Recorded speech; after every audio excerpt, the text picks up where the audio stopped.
Olá pessoal, boa tarde, né? Hoje, terça-feira, dia 17 de novembro de 2020.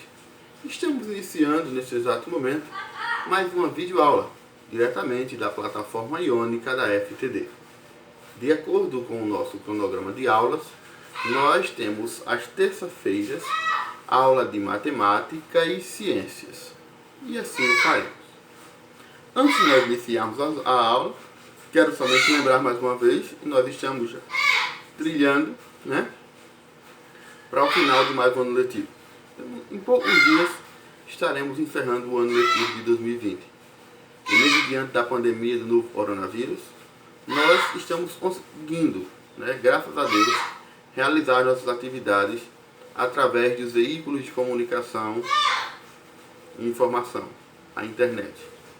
E mesmo diante de todas essas dificuldades, podemos evidenciar no nosso encontro diário pelo Google Meet o proveito e os frutos que esse trabalho tem dado, certo? Hoje em matemática nós vamos dar continuidade a mais atividades, certo? Vamos responder a questão 11 e 12 na página 179. Nessa questão, a gente vai falar sobre capacidade, né, de massa e capacidade de líquido, né? Vamos lá. Nós vamos trabalhar com as unidades de medida quilograma e grama e vamos trabalhar com as unidades de medida litro e mililitro. Nas aulas anteriores, nós já estudamos, né? O Mais Atividade, como a gente sabe, é um resumo de alguns assuntos que foram estudados durante esse módulo, tá? Dos assuntos foram estudados nesse módulo. E diferente dos outros bimestres, dos outros módulos, se vocês observarem, eu estou dividindo esse Mais Atividades por etapa, tá? Para a gente faça uma rebusca e possa ir trabalhando cada um especificamente. Pois bem, vamos iniciar hoje a nossa aula pela questão 11. Na questão 11 diz assim: a capacidade de cada recipiente é 1 litro. Faça uma estimativa e contorne a ficha e melhor representa a quantidade de água em cada um deles. Nós sabemos que para representar 1 litro, eu vou colocar um inteiro, ou seja, um antes da vírgula. 1,0 representa 1 litro, ou 1L, tá? E para eu chegar a 1 litro, eu tenho que ter 1000 ml, ou seja, eu tenho que ter 1000 ml para completar 1 litro, certo? Pois bem, aqui ó, nós temos 4 situações. Na situação A, B, C e D. E em cada situação dessa, nós temos 3 opções. Só que a gente precisa lembrar que esse recipiente que parece com um copo aí azulzinho, a capacidade dele é de 1 litro. Se é de 1 litro, a gente tem que trabalhar, analisar direitinho, para ver quando é que ele está mais próximo de 1 litro, quando está mais distante, quando ele está mediamente a 1 litro, ou seja, em torno de meio litro, 600 ml. A gente vai observar, ó. Observe, nós temos a letra A. Esse daqui, ele tem 100 ml, 500 ml ou 800 ml. Na B, ele tem 100 ml, 700 ml ou 500 ml. Na C, ele tem 100 ml, 400 ml ou 700 ml. Na D, ele tem 800 ml, 500 ml ou 200 ml. Aí vocês vão observar, tá, essas opções e vão circular aquelas que correspondem à imagem que está em cada opção. Na 12ª questão, diz assim: sabendo que as caixas de mesma cor possuem massas iguais, complete o visor da balança C com a massa correspondente A, B e C. Olha, sabemos que as caixinhas da mesma cor possuem cores iguais, né? Massas iguais. Complete o visor da balança com a massa correspondente. Veja só. Primeiro aqui, eu vou ter que fazer uma continha de dividir para saber quanto vale a caixa amarela. Eu vou dividir esse valor que está na balança B por 3. Quando eu dividir esse valor por 3, eu vou saber qual é a massa de cada caixinha amarela. Depois que eu dividir esse valor por 3, eu vou fazer o resultado que der de 3, né? Aí eu vou fazer o valor da balança A menos o resultado dessa divisão da balança B. Ou seja, quando eu dividir 753 por 3, vai chegar um resultado. Aí eu vou pegar os 623, vou subtrair pelo resultado, ou seja, 623 menos o resultado que deu da divisão da balança B. Certo? Depois que eu fizer isso, eu vou saber qual é a massa da caixinha verde.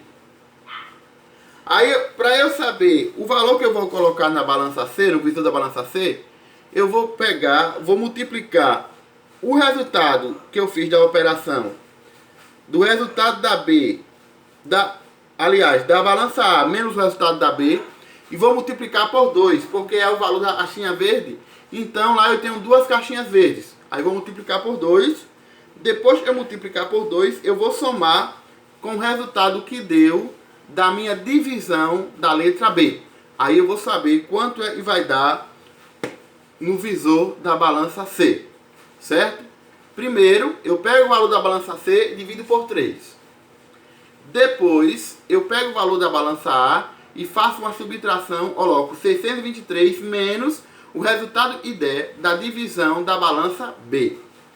Para eu saber quanto tem o visor da balança C, aí eu vou pegar o resultado que deu da subtração da balança A menos o resultado da divisão da balança B e vou multiplicar por 2 e depois vou somar com o resultado que deu da divisão da balança B. Tá bom?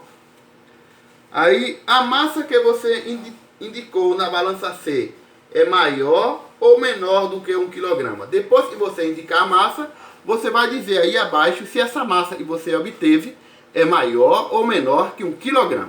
Certo? Em matemática hoje é só isso. Agora nós vamos para a disciplina de ciências.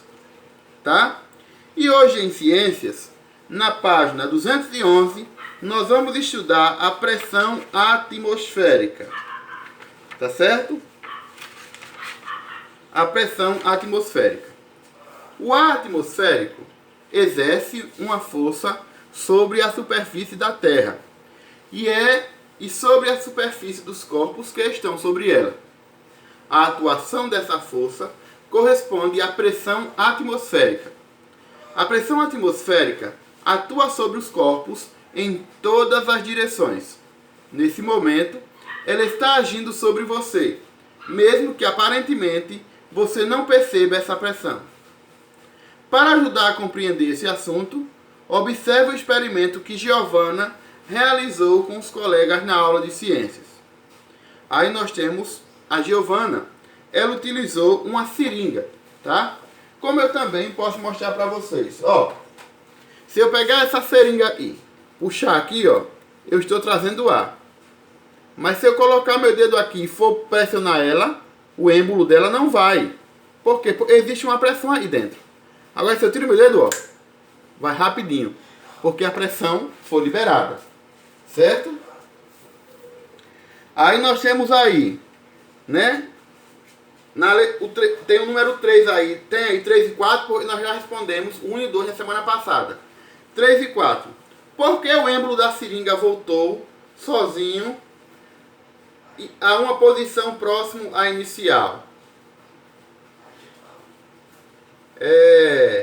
Na situação A, Giovanna sentiu algo empurrando seu dedo que vedava a seringa. O que causava essa sensação? Vocês vão responder essas duas questões como se fossem escritas, tá? O ar no interior da seringa exerce pressão nas paredes internas desse objeto. Essa pressão aumenta quando o espaço ocupado pelo ar diminui ao se empurrar o êmbolo. O êmbolo é aquela parzinha que a gente empurra, tá, da seringa.